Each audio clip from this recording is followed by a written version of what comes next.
అందరికీ నమస్కారం అండి. ఈరోజు 20థ్ సెప్టెంబర్.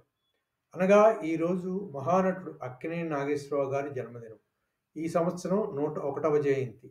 అక్కినేని నాగేశ్వరరావు గారు 1944లో పౌరాణిక చిత్రం 'సీతారామజన్మం' ద్వారా నట జీవితం ప్రారంభించారు. అలాగే 6 ఏళ్ల తర్వాత 1950లో ఆయన 'మాయలమారి' అనే జానపద చిత్రం ద్వారా నిర్మాతగా మారారు.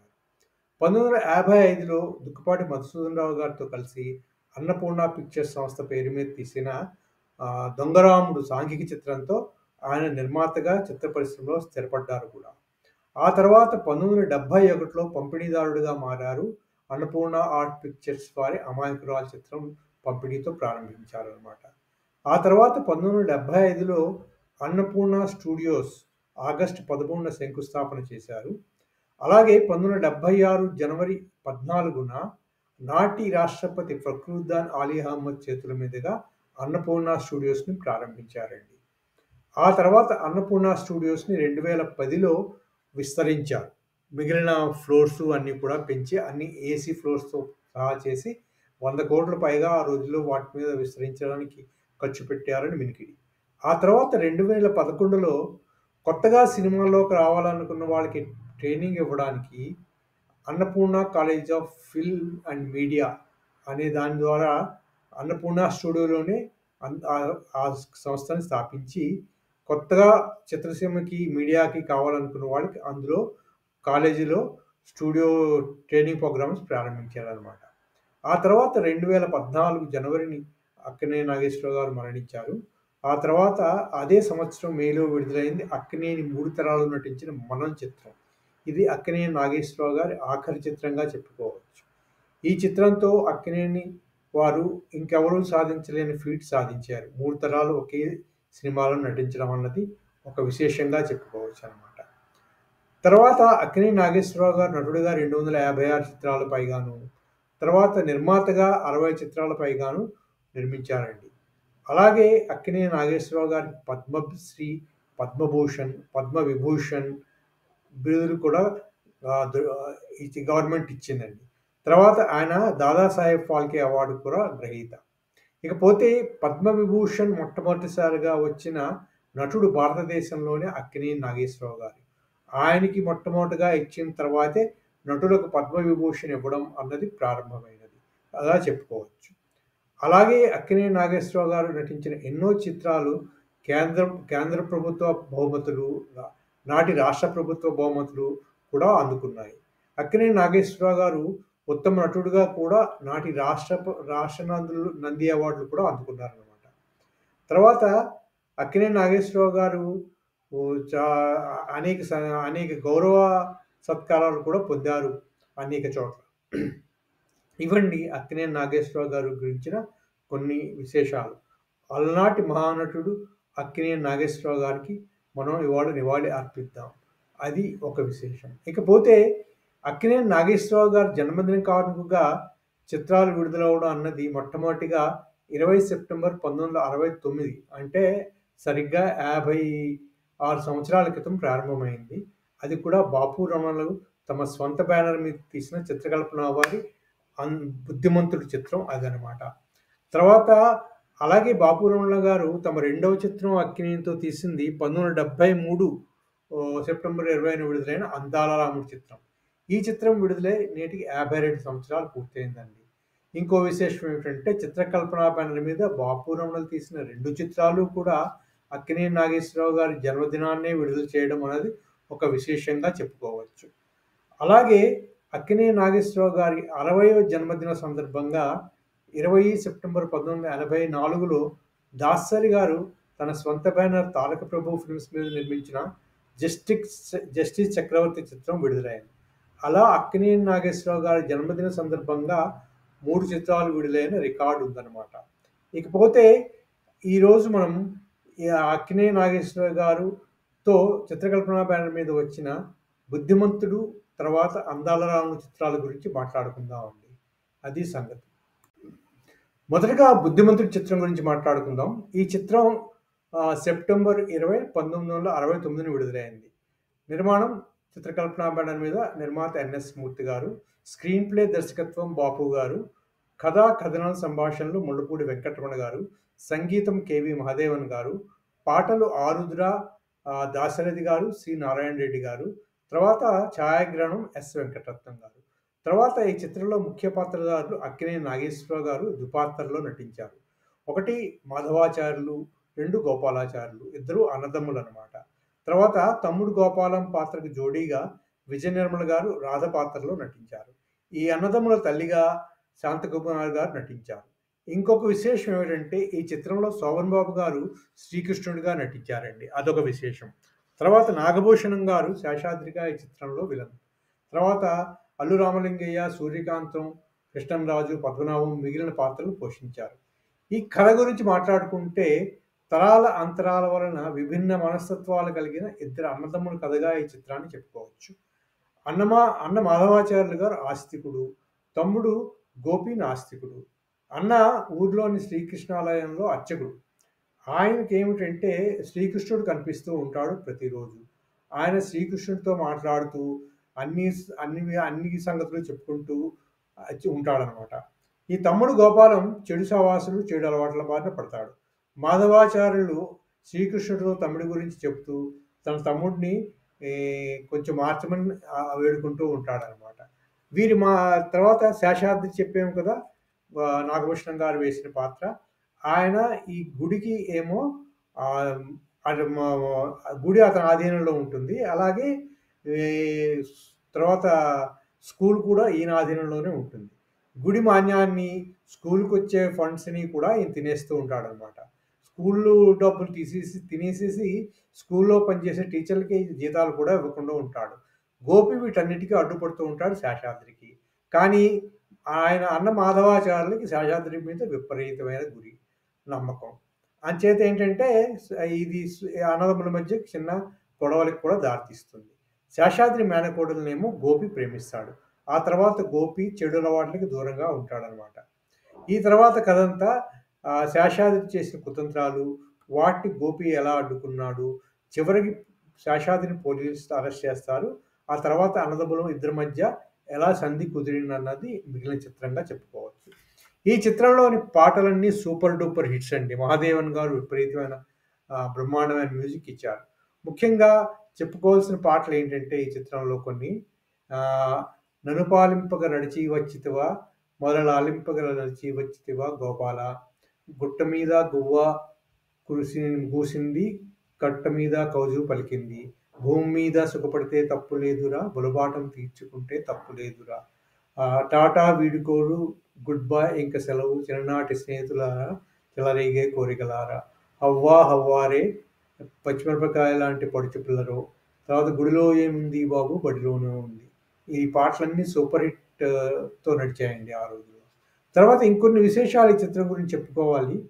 అక్కినేని బాపురమణ మీద అభిమానంతో వారి 2 చిత్రాలు సాక్షి, బంగారు పిచ్చుక, తర్వాత తన కాల్ షీట్లు వారికి ఇచ్చి మీరు నాతో సినిమా తీయండి, మీకు బాగా ఆర్థికంగా ఉపయోగపడుతుందని చెప్పారట. అందుకని చెప్పేసి రమణ గారు కాల్ షీట్లు ఉన్నాయి నాగేశ్వరరావు గారు అని నవయుగ వారిని కలిసి మీరు మాకు పెట్టుబడి పెట్టండి అని అడిగితే, మీరు ఆల్రెడీ మా మొదటి 2 చిత్రాలకి బాకీ పడి ఉన్నారు, అంచేత మేము మీ చిత్రానికి ఏమాత్రము చేయలేమని చెప్పారట.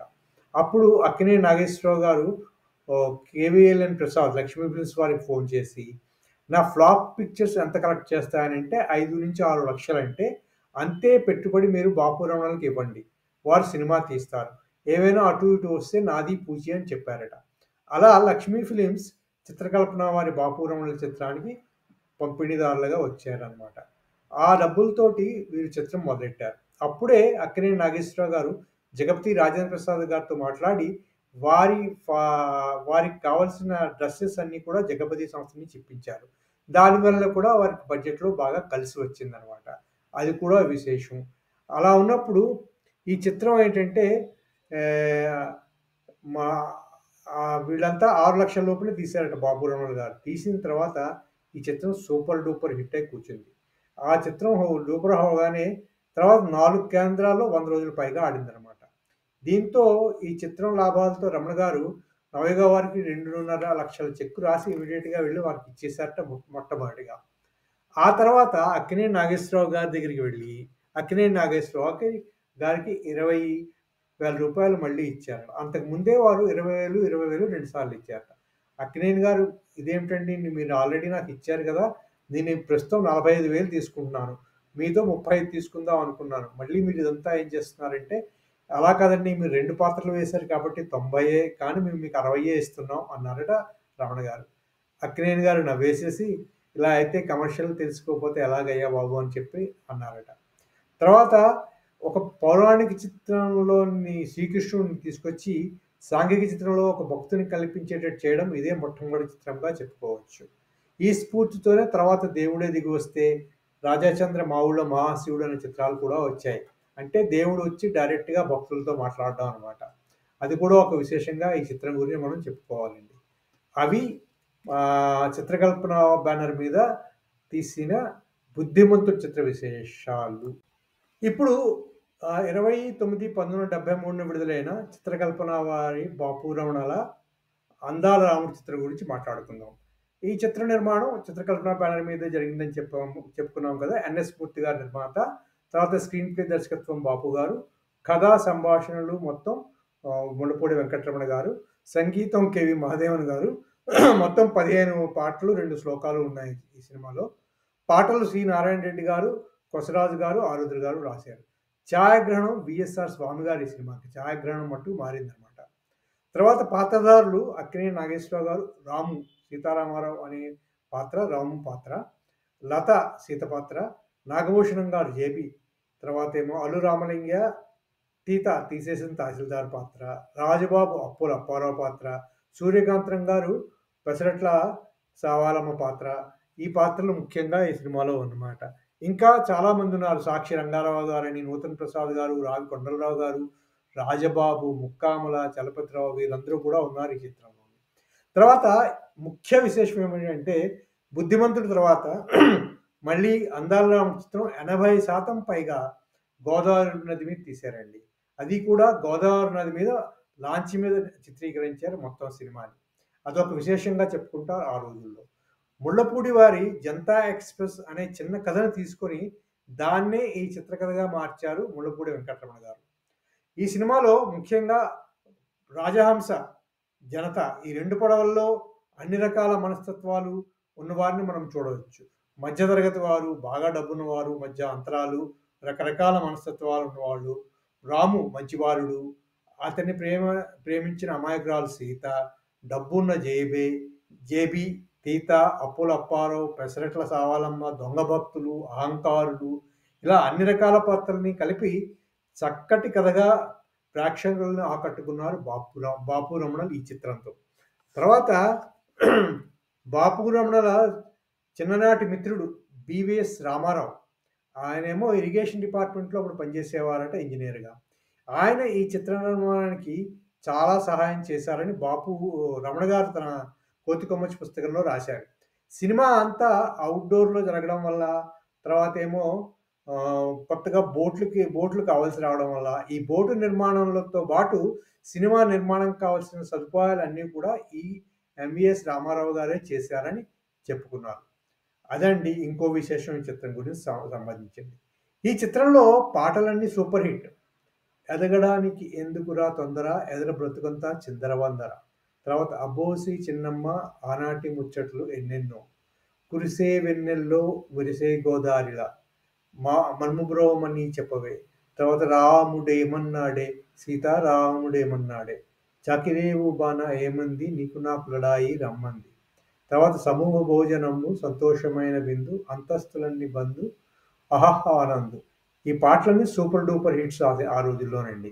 తర్వాత ఈ చిత్రంలో ఇంకోటి విశేషం ఏంటంటే భద్రాచల క్షేత్ర మహాత్మ్యం ఉందనమాట. అది చాలా బాగుంటుంది. తర్వాత ఈ చిత్రంలో పాటలన్నీ రామకృష్ణ గారు పాడారు. అప్పటికే ఘంటసాల గారు ఒంట్లో బాగాలేకపోవడం వల్ల దీనివల్ల ఆయన పాటలు అక్కినేనికి కానీ, రామారావు గారికి కానీ పాడట్లేదు ఆ రోజుల్లో. అదనమాట. ఇంకో విశేషం ఏంటంటే మొట్టమొదటిగా రిలీజ్ అయినప్పుడు ఈ చిత్రం అంతగా ఆడలేదు. తర్వాత రిలీజ్‌లో మట్టుకు విపరీతంగా ఆడేసింది. తర్వాత కల్ట్ క్లాసిక్‌గా పేరు తెచ్చుకుంది. ఈ చిత్రం విడుదలైన కొత్తలో బాపు గారు తన మీద తనే జోక్ వేసుకున్నారు ఈ చిత్రం గురించి. ఇంకా ఒక మునిగిపోతున్న పడవను చూపిస్తూ అందాలరాముడు దీని మీద ఈ చిత్రం ఇంకా 90 రోజులు ఆడితే 100 రోజులు అవుతుందన్నట్టు జోకులేసుకున్నారు. అది కూడా ఆ రోజుల్లో ఒక విశేషంగా చెప్పుకునేవారు. తర్వాత ఇంకోటేంటంటే ఈ చిత్రం షూటింగ్ సమయంలోనే అక్కినేని నాగేశ్వరరావు గారికి అస్వస్థత గురించి తెలిసింది. ఆ తర్వాతే ఆయన ఓపెన్ హార్ట్ ఆపరేషన్‌కి వెళ్ళడం అది కూడా జరిగింది కదండీ! అదో విశేషం. తర్వాత ఈ చిత్రం స్ఫూర్తితోనే తర్వాత రోజుల్లో 'గోదావరి' చిత్రం శేఖర్ కమ్ముల గారు తీశారు సుమంత్‌తో. దానికి ముఖ్యంగా స్ఫూర్తి చాలా రోజులుగా ఆయన చెప్పింది ఈ చిత్రం 'అందాల రాముడు' చిత్రం తనకి స్ఫూర్తి అని కూడా ఆయన చెప్పారండి. అది కూడా ఇంకో విశేషంగా చెప్పుకోవచ్చు 'అందాల రాముడు' గురించి. అదండి 'అందాల రాముడు' చిత్ర విశేషాలు. ఆ రోజుల్లో వచ్చిన చిత్రకల్పన. 'బాపు రమణలు' అలా అక్కినేని నాగేశ్వరరావు గారితో తీసినవి రెండే చిత్రాలు. 'బుద్ధిమంతుడు', 'అందాల రాముడు'. మళ్ళీ తర్వాత వారు 'శ్రీరామరాజ్యంలో' అక్కినేని వారి చేత వాల్మీకి వేషం వేయించారు. ఆ తర్వాత మధ్యలో వారు అనుకున్నా కూడా అక్కినేని వారితో చిత్రాలేవి తీయలేకపోయారు. అదొక విశేషం కూడా చెప్పుకోవాలి మనం. అవండి అలా నేటి అక్కినేని నాగేశ్వరరావు గారి 101వ జయంతి సందర్భంగా మనం అక్కినేని నాగేశ్వరరావు గారి పుట్టినరోజు సందర్భంగా రిలీజ్ అయిన చిత్రాలు 'అందాల రాముడు', 'బుద్ధిమంతుడు' చిత్రాల గురించి మాట్లాడుకున్నాం. 2 చిత్రాలు కూడా ఎక్కువగా ఔట్‌డోర్‌లో తీసిన చిత్రాలే. అది కూడా అదో విశేషం. అవండి విశేషాలు. మళ్ళీ ఇంకో వీడియోలతో మరోసారి మళ్ళీ కలుసుకుందాం. అంతవరకు సెలవు.